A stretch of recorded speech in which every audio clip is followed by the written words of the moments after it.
Mind yourself. Hi, this is Aide Adum. You can call me the voice merchant. We're going to cover public speaking, presentation, we're going to cover voiceover, and what I want you to come away from this masterclass with, one thing, courage. And just get you to that point where you are confident, because that's who you are. I know you can take it. I know you can make it. Doesn't matter what you're going through. You're strong enough to do what you got to do. Good question. So, I'll take it on two fronts. Number one, aim to be the best. Just make up your mind that I'm going to be the best at what I do. The magic of being the best at what you do, or being one of the best at what you do, cannot be overemphasized. I'll give you an example. In Lagos one day, I got a call from a rapper, and she wanted me to, I can't remember, I think it was an ad, either an ad or a song or something. She wanted me to talk on something. All right, so Dr. Frabs was very popular then.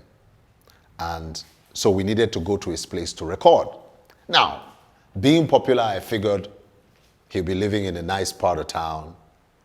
We drove to Yanokpaja. Well, I don't know if you know Lagos, but it is far away. Now, we got in, it started raining, and we got into one of the side streets, and we drove probably for about 20 minutes. Side street into side street. But even for the Jeep, it was difficult to get to where Dr. Frabs' house was. By the time we got there, it had stopped raining. We drove in, he was upstairs. He came out with his shirt, he was shirtless, shirt on his shoulder, and we came down, we came upstairs. And he welcomed us. I was like, why does he live here? Big place. Welcome, come and sit down. He was like, you guys just missed Tiwa Savage and what? But the truth is this, if you are good at what you do, people don't care where you live. They will find you. I'm telling you, if you're one of the best at what you do, the jobs will find you. Trust me. Now, the flip side of that is maybe while you are honing your skills to become the best, I would say, get ready. Get ready. Paying your dues doesn't have to be doing things for free. I don't necessarily believe in that. You can do things for much less than you would normally take, but don't do them for free. But get ready. When I got to Lagos, I didn't have a studio, but I had a laptop and I had a microphone, a USB mic that I could just plug into my laptop. And I could be on the street, somebody just calls me, hey, Aide, we need a voiceover. And I had this thing, if you called me, I'll drop whatever I'm doing, I'll do your job. So people got to know that if you call me, you're getting your job like immediately. There was no way. And what I would do, I didn't even have a place. I would just stop a cab. And I'll ask him like, how much will you take for an hour? And we'll negotiate, and I'll tell him that, look, I won't even take up 30 minutes. We'll find a nearby estate. We'll drive into the estate. I'll tell him, just come down. He'll come down. I'll set up my mic and my laptop. He'll sit down outside. I said, before you finish that, your pure water. I'll sit down, I do my voiceover, I send it. I say, Oga, come, pay him his money, and they pay me my money. So I gained a reputation of reliability. And of course, the jobs that I did were good. So you need to be ready. You need to have your tools around you. It's not that when they call you to do a job, I don't have money to take transport to go to the studio. I don't have money to pay the studio. The producer is dead. No, they don't need all those excuses. All they want is do our job. You say you'll get it at this time, you get it.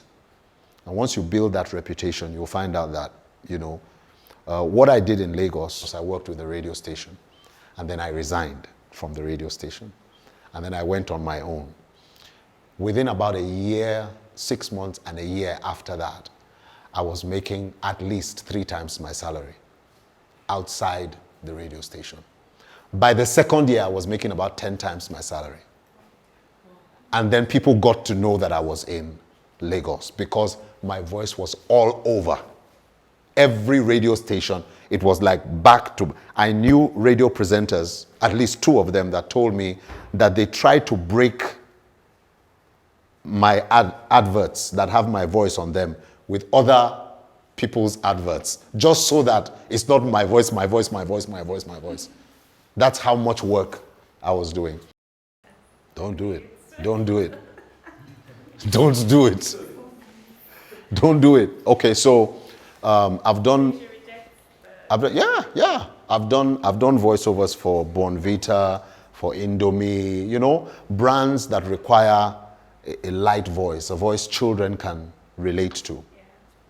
And I've been criticized, you know, within the industry by certain people. Now, what they don't understand is that I have mastered my delivery. Now, if you master delivery, people will turn a blind eye to the fact that your voice is what it is. Because delivery sends the message home.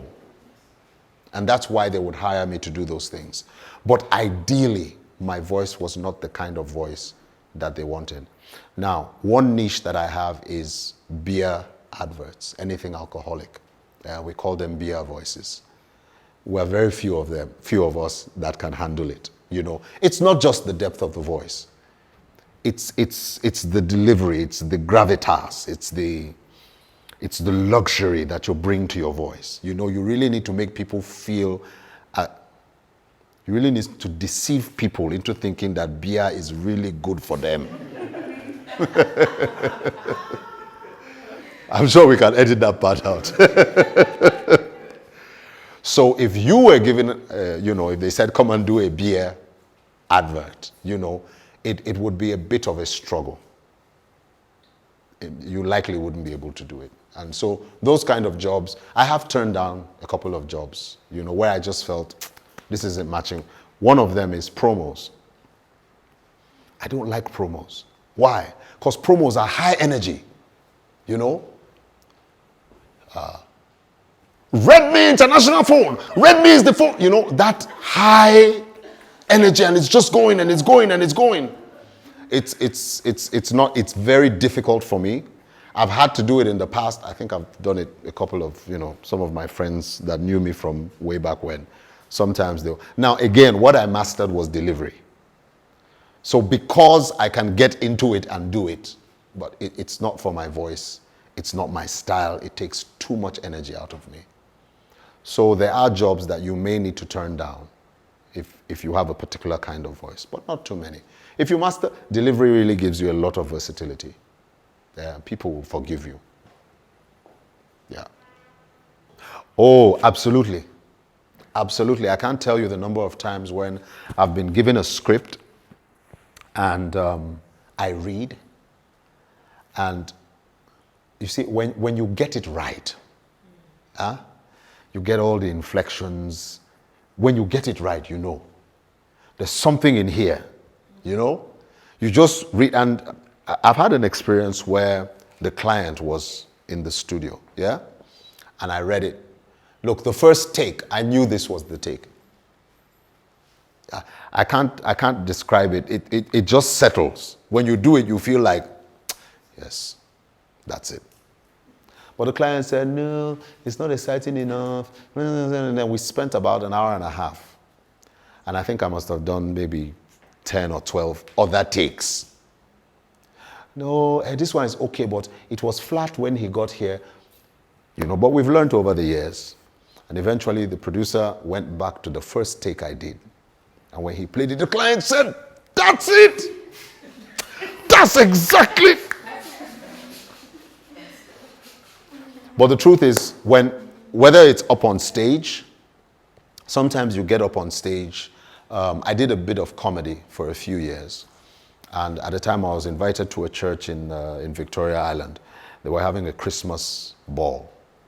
And they asked me to MC it and, you know. So we got into a session where I was just telling jokes, right?